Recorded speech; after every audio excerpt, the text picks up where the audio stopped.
Hello everyone. This is just a short video to show those of you who've never used Microsoft Teams how to join a meeting and how to download the app. I'm not going to show you how to download the app. I'm sure most of us are familiar with that. You will just have to go to your phone's default app store and download the Microsoft Teams app.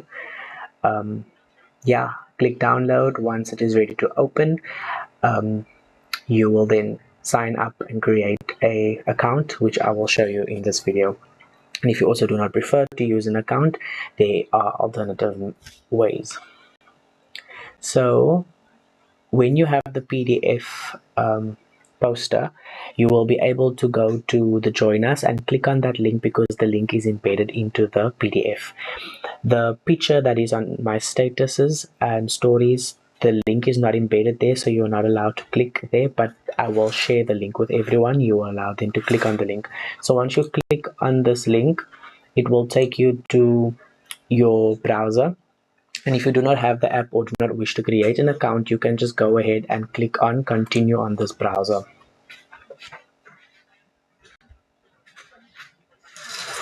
Once that opens eventually,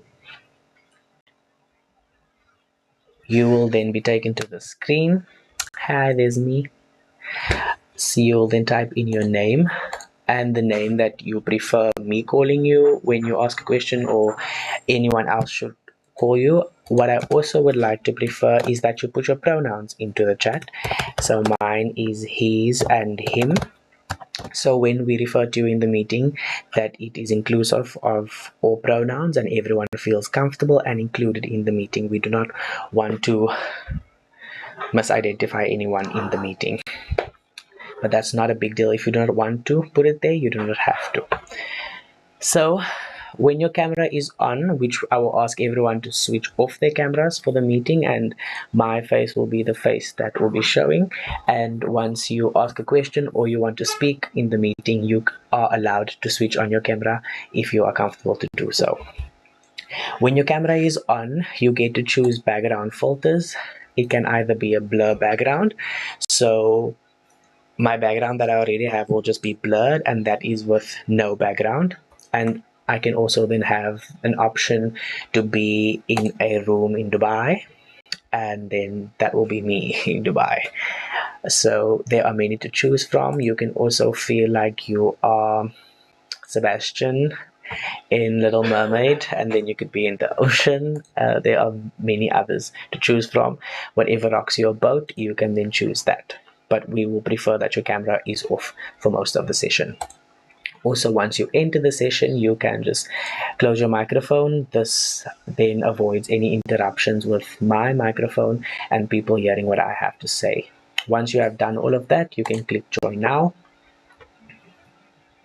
Once you join the meeting, this is the screen that you will see, waiting for others to join or waiting for the host to let you in.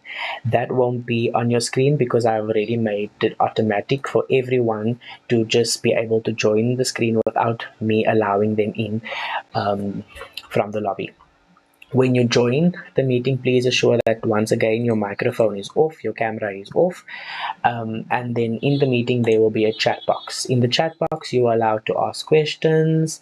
You can post what you think about what I'm saying. If, for example, your questions coming through on my phone, as I would be using both devices to navigate the chat box. Also, if I'm, for example, one of the first things I'm going to speak about is academic success and just speaking about study methods. If you think that these study methods are not maybe effective for you and you have additional things that you might want to share with everyone or want me to highlight, you can also put that in the chat box and I will then engage, because I want the session to be fully an engaging session where we have a conversation with one another, where we share ideas with one another, and not just merely me telling you what to do and how to study, because there's no one way to do something. It is just a way that we can share resources with one another. So that is how you effectively can use the chat box. You can also then use fun emojis and reactions in the chat box. If you click on people, that will just show you how many people are in the meeting, and yeah, if the microphone is on, and this also allows me to mute participants who fail to mute themselves. When you want to ask a question or speak in the meeting, this is a very important etiquette. In a Teams meeting, you have to raise your hand. Once you raise your hand, there will be a blue line underneath there.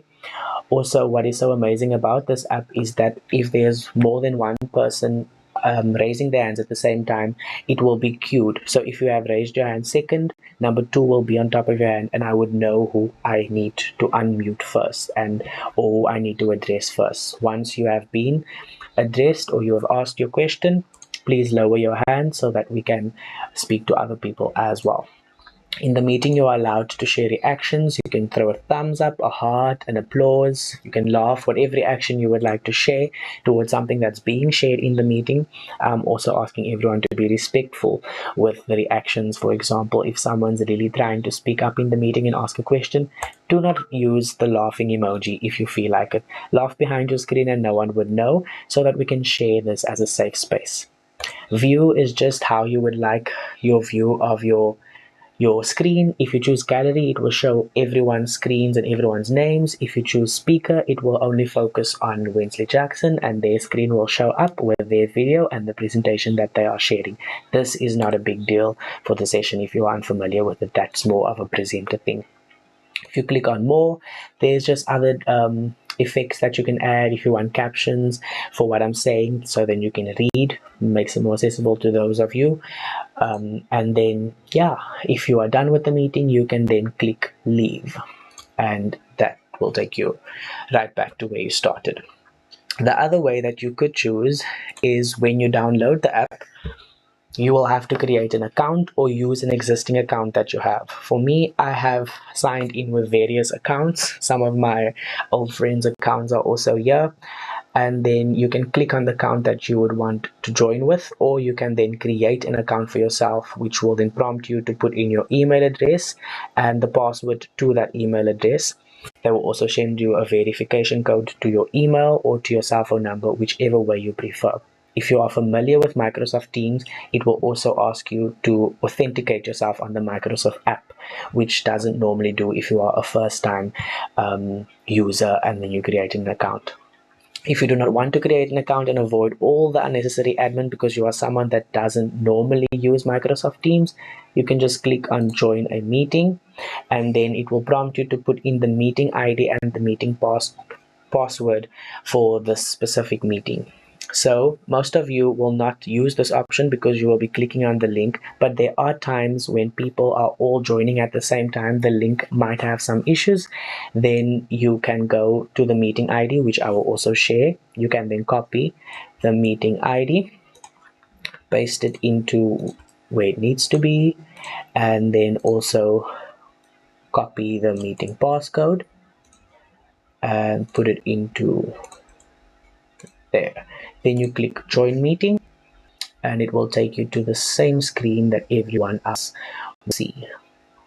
There you go. So let me be Sebastian again and be Little Mermaid. I want to be where the people are. I'm looking forward to see all of you in tomorrow night's session. Please let me know if you have any difficulties, and please reach out if you have any questions. I hope this video helps for those of you who've never used Microsoft Teams before. Love and light.